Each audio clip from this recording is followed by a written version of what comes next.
ආයිබෝවන් ලග්න ලෝකයේ නරඹන මය ප්‍රේක්ෂකයෝ හැමෝටම අද මං ඉන්නේ මය ගමේ. ඒ කියන්නේ ඔයාලට ඇහෙනවා ඇති සුන්දර දියදහරක් ගලාගෙන යන ශබ්දේ. මං මේකට වීඩියෝ එකකුත් දාලා තියන්නම් ඒක ඔයාලට බලා ගන්න පුළුවන්. මෙහෙමයි දැන් මගේ ලග්න ලෝකයේ YouTube channel එකත් එක්ක ගොඩක් අය එකතු වෙලා හිටියා. ගොඩක් අය කේන්දර බලාගත්තා. ඒ අයගෙන් හොඳ පැසසුම් හොඳ මේ ප්‍රතිචාර තිබ්බා. ඕගොල්ලන්ට පුළුවන් මගේ ලග්න ලෝකයේ YouTube channel එකත් එක්ක එකතු වෙලා ඕගොල්ලන්ගේ කේන්දරය බලා ගන්න. 075යි 26යි 94යි 462 නම්බරයට WhatsApp නම්බරයට මැසේජ් එකක් දාන්න. සුළු මුදලක් තමයි අය කරන්නේ. ඒ කියන්නේ ලොකු මුදල් වලට යන්නේ නැහැ. ඕගොල්ලන්ට දරා ගන්න පුළුවන් මුදලකට පලාපල කතනය කර දෙන්නම්. හැබැයි ඒකේ නිවැරදිම විදිහට තමයි මේ පලාපල දතු වල අරන් එන්නේ. ඒ කියන්නේ ඕගොල්ලන්ට මේ ගැන අධ්‍යයනය කර බලන්න පුළුවන්. ඒ කියන්නේ මේ දේවල් ගොඩක් අයට ඇත්ත වෙලා තිබ්බා. එහෙනම් අපි අද මම අද වීඩියෝ එකෙන් අරන් ආවේ ගොඩක් අයට වටිනා කියන මාතෘකාවක්.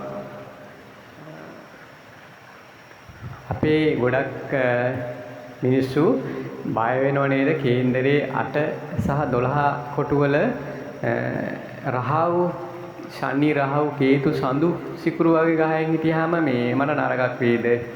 ඒ කියන්නේ විහායපම කැඩෙයිද? ඒ කියන්නේ ප්‍රශ්නෙයිද? අන්න ඒ වගේ දේවල් ඕගොල්ලන්ට හිතිලා තියෙනවද?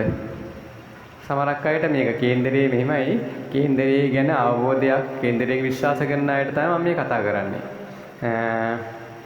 එහෙනම් අද අපි බලමු වීඩියෝ එකේ මේ ගහයන් 8 සහ 12 සිටීමෙන් ඇත්තටම සිදුවන්නේ මොකක්ද කියලා. ඒ මිදීමට ජීවිතය ජයගන්නේ කෙසේද? ඒ සඳහා ගෙදරින්ම කරගන්න පුළුවන් පිළියම් මොනවද කියලා අද අපි බලමු. ඒ වගේම බලමු 8 වෙනි භාවයේ කේන්දරයක හදිසි වෙනස් වීම මානසික පීඩනය නිරූපණය කරන තැන.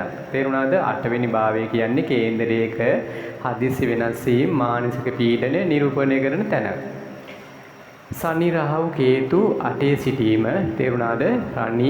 සනි රහව් කේතු 8 සිටීම හදිසි රෝගාබාධ හදිසි කියන්නේ හදිසි ලෙඩ නොසිතූ බාධා. ඒ කියන්නේ එක ප්‍රශ්න වෙන්න පුළුවන් මම කරේ වැඩක් කරනකොට සිතේ අනියත බිය සමහරක් වෙලාවට නිකන් එක මානසික පීඩනයක් වගේ එන්න පුළුවන්. හිතේ බයක් මානසික පීඩනය ඇති වෙන්න පුළුවන්. හැබැයි මේ ගහයන් උච්ච හෝ ස්වක්ෂේෂ්ඨ වීමෙන් නොසිතූ ධනලාභ උරුම දීපල ජ්‍යොතිෂීය ආගමික පැත්තෙන් ඒ විෂයන් කෙරේ අවබෝධයකුත් ලබා දෙනවා. තේරුණාද? සනි රාහු කේතු 8 සිටීම. එහෙනම් සඳු 8 සිටීම අපි සඳු 8 සිටීමෙන් ඉක්මනින් කියන්නේ සිත වැටෙනවා. තේරුණාද? අර ගොඩක් අය නිකන් කියන්නේ හිතින් වැටිලා ඉන්නේ ඇයි? අය ඔයා මේ කල්පනා කරන්නේ දුක් වෙන්නේ මෙච්චර. ඒ සඳු රාහු 8 ඉන්න අයට කියලා අපි ජ්‍යොතිෂයේදී කියනවා. ඒක අත්දැකීමුත් තියෙනවා. මම කේන්දර බලන අයට ගොඩක් එහෙම වෙලා තිබ්බා. අධික සංවේදී බව සිතේ කියන්නේ සංසුන්කම ඇති වෙනවා සඳු 8 සිටීමේ. තේරුණාද? ඊළඟට තමයි 12 වෙනි භාවය කියන්නේ වැය ස්ථානය. පරිත්‍යාගය හා උදකලා වීම නිරූපණය කරන ස්ථානය තමයි මේ 12 වෙනි ස්ථානය. සනි රහව් කේතු 12 සිටීම මේ බලන්න ගොඩක් කේන්දරේ අධික වියදම් නිින්ද නොයාම විවාහය හෝ සම්බන්ධතාවල තනිවීම ඒ වගේම තමයි පදිංචිය රැකියා නිතර වෙනස් වීම ඇති වෙන්න පුළුවන්. හැබැයි මේ ගහයන් බලවත් නම් විදේශ ගමන් ආගමික හා සමාජ සේවා කටයුතු වලට වීමත් අන් අය අතරපා ස්වාධීනව ජීවත් වීමේ ශක්තිය ලැබෙනවා. කාටවත් අත්පාන්න නැතුව ජීවත් වෙන්න පුළුවන් ශක්තියකුත් ලැබෙනවා මේ 12 වෙනි භාවයේ සනි රාහු කේතු හිටියොත්. ආගමික සේවා වලට සමාජ සේවා කටයුතු වලට නිරත වෙන අය තමයි මේ 12 වෙනි භාවයේ සනි රාහු කේතු ඉන්න අය. තේරුණාද?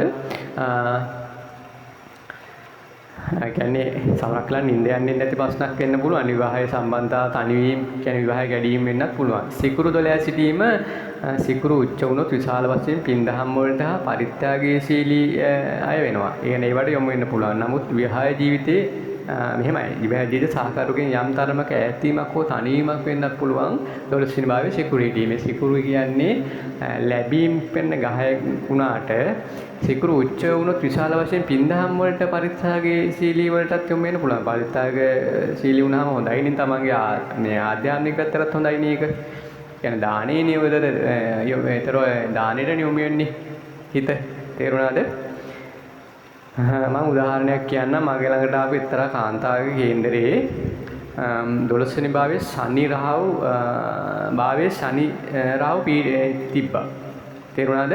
ඇගේ විවාහ ජීවිතේ යම් තනීම් ස්වාමියාගෙන් ඈත්වීම සිදු වුණා. තේරුණාද? ඇයි සියල්ලම මුණ දීලා අද වෙනකොට සමාජයේ ඊළම තැනක ඉන්නවා.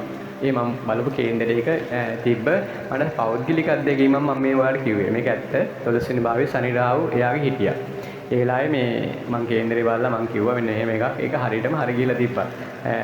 කියන්නේ එක්තරා කාන්තාවක්. එයා දැන් සමාජයේ ඉහළම තැනක ඉන්නවා. ඉතා ගෞරවනීය ලෙස කටයුතු කරන කාන්තාවක් එයා. කියන්නේ සමිති සමාගම් ගණනායක නායකත්වයේ දෙමින් ඉන්න කාන්තාවක්. 8-12 ගහ මේ භාවයන්ගේ ගහයන් හිටියා කියලා කිසිම කෙනෙක්ට ජීවිතය ගැන බලාපොරොත්තුවක් අරගන්න එපා. තේරුණාද?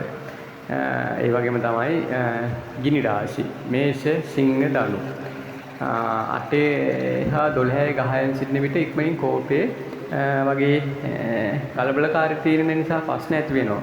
කියන්නේ කලබලකාරී තීරණ ගත්තාම ප්‍රශ්න ඇති වෙන්න පුළුවන්. මේෂ සිංහ ධනු ලක්ෂණ වල 8 12 ඔය මේ ගහයන් ඉන්නකොට ඒ ලක්ෂණ තුනේ ඒ කියන්නේ මේෂ සිංහ ධනු ලග්න අයිතිකාරයන්ගේ ඔය 12 වෙනි භාවයේ 8 12 ඔන්න ඔය ගහයන් ඉන්නකොට ඉක්මනින් කෝපේ කලබලකාරී තීරණ ගන්න පුළුවන්. ඒකට ප්‍රශ්න ඇති වෙන්න පුළුවන්. ජල රාශි කටක උශ්චික මීන ඒගොල්ලන්ගේ ඔය ලග්න ඔය භාවයන් වල මේ ඔය කියන විදිහට ගහයෝ හිටියොත් මානසික පීඩන ඇති වෙන්න පුළුවන්. සිතේ රහස් බිය ඇතිවීමට ඉඩ තියෙනවා. තේරුණාද?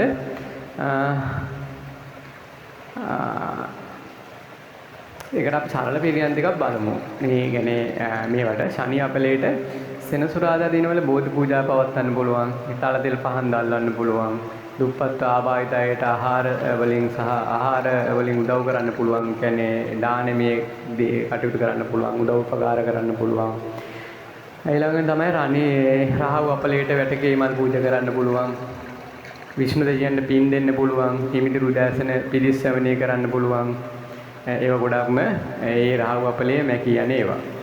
කේතු අපලයට ඝන දෙවියන්ට සෙත් කීම කියන්නේ සෙත් කවි සජ්ජායනා කරන්න පුළුවන් කේතු අපලයට.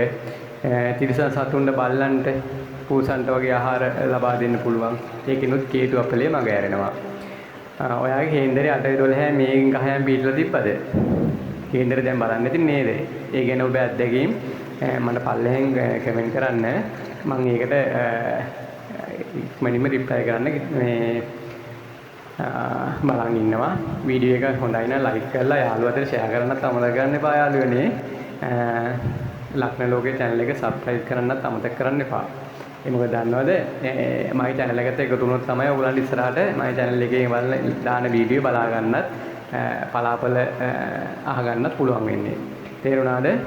එහෙනම් ඉතින් අද වීඩියෝ එක අද නිමා කරනවා. සියලු දෙනාට සුබ දවසක්. තෙරුවන් සරණයි.